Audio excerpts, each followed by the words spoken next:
komendantinių šaulių pagrindinė užduotis yra padėti karo komendantui. Tai karo komendantas, kai atvyksta, tai jau yra įrankis, tie šauliai yra vietiniai žmonės, žino čia kokia yra ta situacija, jie gali jau tikrai padėti komendantui įkurti operacijų centrą, turi nepilotuojamų lėktuvėlių, gali stebėti visas situacijas, greitai yra paraportuoti.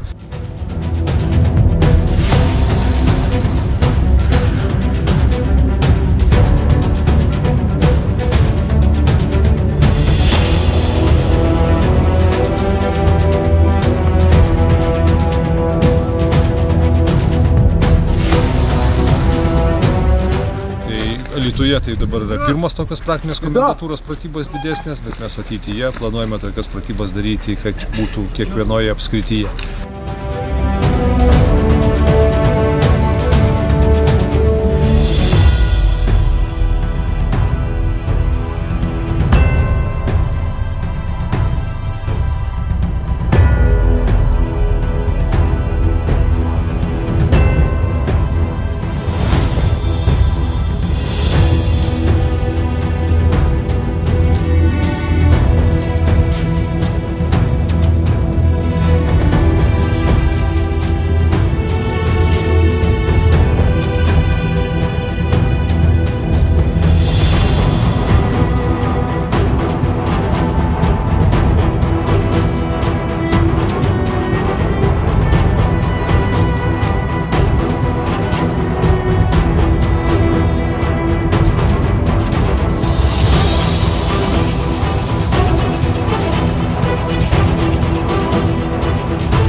Šauliai yra žmonės ne tie, kurie ateina ten kažkokio ilgesnio euro, bet tie, kurie tikrai atėjo pasiaukoti dėl tėvynės.